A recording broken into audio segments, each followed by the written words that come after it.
Greetings, the What It Takes Radio Company. We present our flagship program, the Interesting Ideas Podcast. I'm Stan Houston. Yesterday was truly one of the worst days of my life, and I know that more will come. That's just the way life is. But today, let's not talk about that. Let's talk about Taylor Swift instead. That's right, let's talk about Taylor. Program begins right now. Hi, this is Stan Houston for Interesting Ideas. And as I told you a couple days ago that I was going to talk about Taylor Swift, um, yesterday, Thursday, I can honestly say that yesterday was one of the toughest days of my life. It really was. One of the worst days I've ever had in a long, long time. It really was. Thank goodness the worst thing turned out not to be quite as bad. And the other very, very bad thing got reasonably well taken care of. And I think I'm going to be okay. But it was a terrible day. It was a terrible day. And, but I said, no, my job is to go right back after being smacked down really hard and thinking all might have been lost, to get up and do what you're supposed to do. And that is to try and be helpful to others and do your work. Yeah, you take a big, big loss, a scary loss, but then you get back up and you try again. In effect, as I say, I'm here in the business of helping you be, as I say, world-class podcasters. And from time to time, I change that and I actually do something different. I actually do this. I go in and I get a different little logo, a little different thing. And so I'll change it to that. How does that grab you? Because I'm in the business of helping me stay and you to be one of the 3%. And so here I am back at it. Well, at my age and stage, I confess, if I ever had to take a test on pop culture, I would fail. Now, Trivial Pursuit about things that are just kind of trivial. I know a lot of stuff like that, but when it comes to pop culture, I'm just not there. I've heard of Taylor Swift. I really don't know very, very much about her, except that obviously she is incredibly successful. And so, I'm in the business of trying to figure out, when things go really bad, how to become successful. And so I thought, well, maybe I could learn something from Taylor Swift, because Taylor Swift is worth somewhere between $700 and $800 million in terms of entrepreneurial success.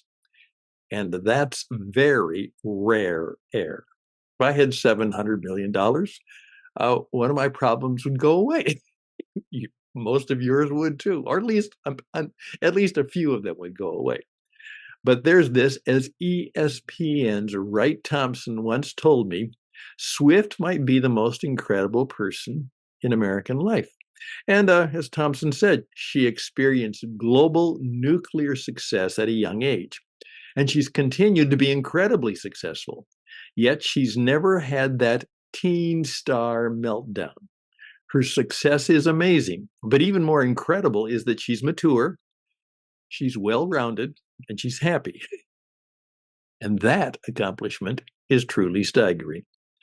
And so Swift's perspectives underpinning that level of success, and supposedly here are my 5 favorites. Here we go. Taylor Swift on happiness. Success in business and life means different things to people. Success should mean different things to different people.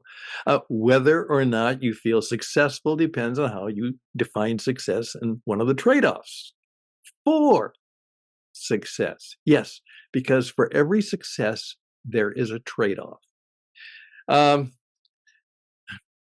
Here's what Swift says.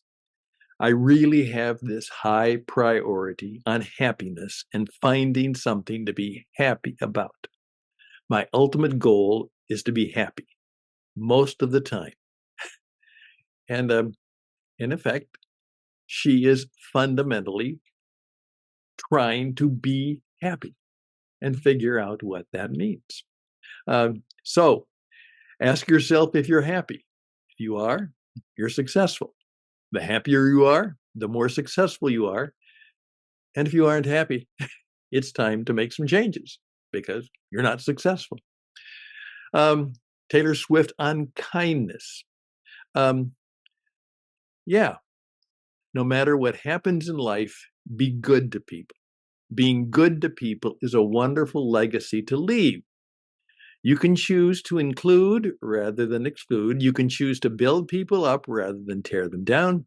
You can give before you receive, knowing that you may never receive. You can shift the spotlight to other people. You can listen more than you talk.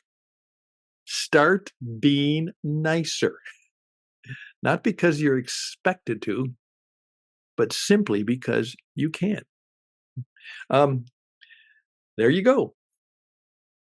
This one surprised me, but not really because I know it is true of a lot of successful people. Taylor Swift on the power of solitude. Research shows people who socialize more tend to be happier. Makes sense. Relationships, friendships, connections, spending time with people we enjoy. Those things tend to make us happier. But that's not completely true if you're highly intelligent. The same study found that the more people in the study who were highly intentionalized socialized, the less happy they became. What does that mean? Taylor Swift says, I'm alone a lot, which is good. I need that time to just be alone after a long day, to just decompress. One theory is aspirational. The smarter you are, possibly the more focused you will be on longer term goals, which means spending too much time socializing can be distracting instead of helpful. That's right. She says it's very, very important for her to just get away and retreat and seek solitude. Did that surprise you? It did me at first because I think, well, she's a pop star. But now I realize that there's something else involved, which I do know is true, and that is very successful people. And I'm even talking about why Jesus, and you see this in The Chosen, he just disappears for a long time. And it's because he's away being by himself. Now, being by himself may mean communing with the spirits, with God the Father, with other situations. But if you want to be successful, seek solitude. On, giving advice. And here she says, in effect, if you're tempted to give advice, don't. Just don't be in the giving advice business. Just because you've made it and you have some right decisions, your right decision might not anywhere be near the right decision for them. So don't tell a person what to do. And definitely don't say what you would do. So Taylor Swift has discovered that, being alone and uh, you give advice maybe when you are asked.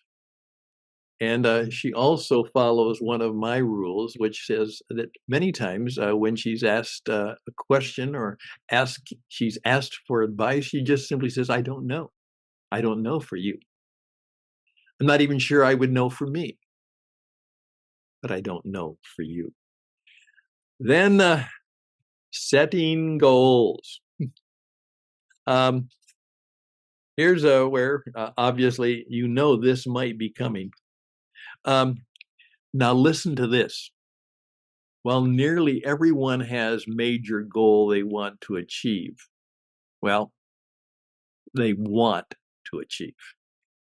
Statistics show very few people actually achieve that goal. Do you know that?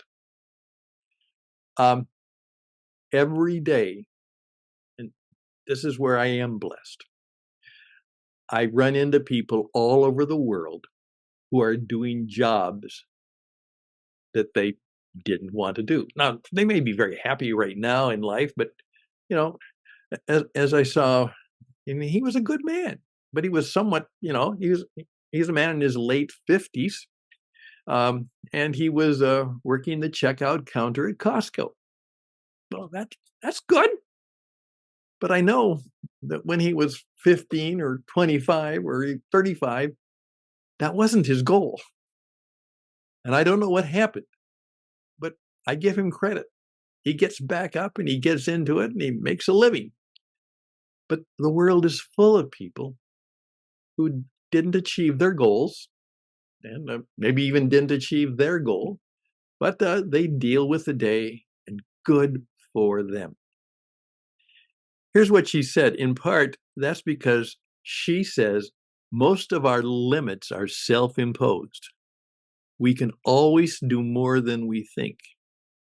Navy SEALs call it the 40% rule. When you think you're done, when your mind says you're exhausted, fried, and totally tapped out, you still have 60% left in the tank. I think that's kind of true. I think that's why I'm here today. You know, I told somebody about what happened. He said, "Are you okay? You're not going to do something terrible, are you?" No, no. I'm going to press on, and I'm going to try and do that.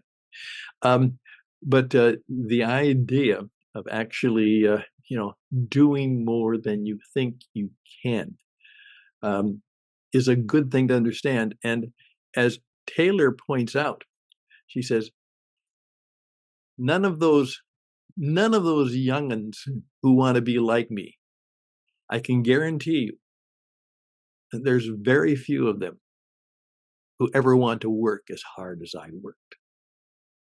How learning to play the guitar until my fingers were blood red. Nobody,